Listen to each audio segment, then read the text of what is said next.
2025 भर्तियों का वर्ष आज ही सुनिश्चित करें अपना सिलेक्शन और डाउनलोड करें तैयारी कर लो ऐप। नमस्कार, एजुकेशन नगरी में आपका स्वागत है और मैं हूं आपके साथ विनीत। एसआई भर्ती मामले में लगातार आज दूसरे दिन सुनवाई होने वाली है। कल जो सुनवाई हुई थी उसमें काफी कुछ महत्वपूर्ण पॉइंट रहे थे। हाईकोर्ट ने सरकार पर जिस तरीके से तल्ख टिप्पणी करी, सरकार को तीखे सवाल पूछे, उसके बाद युवाओं में एक उम्मीद फिर से जगी है। और ऐसे में आज जो युवाओं को काफी उम्मीद है कोर्ट में, और सभी की जो निगाहें हैं वो कोर्ट के आज के फैसले पर टिकी हुई हैं। अगर कल जो सुनवाई हुई उसकी बात करें तो कल सरकार पर कोर्ट ने तल्ख टिप्पणी करी थी और कोर्ट ने पूछा था कि आखिर पहले जो रिपोर्ट पेश करी थी, पहले की जो रिपोर्ट है जितनी जांच एजेंसियों ने की, चाहे वो एसओजी की जांच रिपोर्ट हो, चाहे पीएचक्यू हो, चाहे जनरल एडवोकेट हो, चाहे सरकार द्वारा गठित एसआईटी की जांच रिपोर्ट हो, उन रिपोर्ट को सरकार आखिर क्यों दबाकर बैठी है? सरकार की मंशा क्या है? आखिर सरकार चाहती क्या? इसके साथ ही कोर्ट ने यह भी कहा था कि सरकार के हाथ बंधे हो सकते हैं लेकिन हमारे हाथ बंधे हुए नहीं हैं। ऐसे में युवाओं की उम्मीद फिर से लगातार जग रही है, कोर्ट से उम्मीद बन रही है। जिस तरीके से पिछली जब सुनवाई हुई थी उसमें सरकार ने यह कहा था कि हम भर्ती को रद्द करने के पक्ष में नहीं हैं, और इसके साथ ही यह भी कहा था कि अभी इसको रद्द करना प्री मैच्योर होगा। यानी लगातार जिस तरीके से सरकार की रिपोर्ट में बदलाव हुआ, सरकार ने अपने बयान बदल लिए।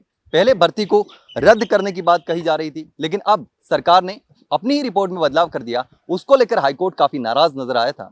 और इसके साथ ही हाईकोर्ट ने बार बार यह भी कहा कि आप ये बताइए कि जो ये एसआई भर्ती का पेपर लीक हुआ है, ये मास लेवल पे लीक हुआ है या नहीं, क्या ये सरकार मानती है या नहीं मानती है।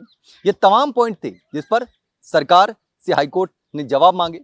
सरकार ने भी अपनी तरफ से कहा कि पहले ये लग रहा था कि इसमें जो फर्जी अभ्यर्थी हैं और ईमानदार अभ्यर्थी हैं इनको अलग नहीं किया जा सकता, लेकिन अब कार्रवाई करने के बाद लगने लगा है कि फर्जी और ईमानदार अभ्यर्थियों को अलग किया जा सकता है। ऐसे में इस भर्ती को अभी रद्द नहीं किया जाना चाहिए।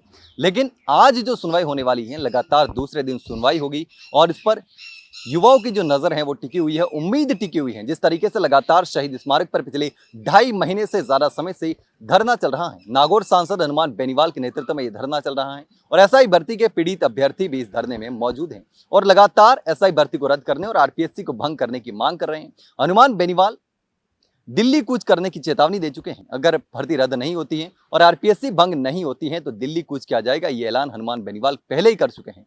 बस उनका तारीख का ऐलान करना और किस तरीके से दिल्ली कूच किया जाएगा इसका ऐलान करना बाकी है।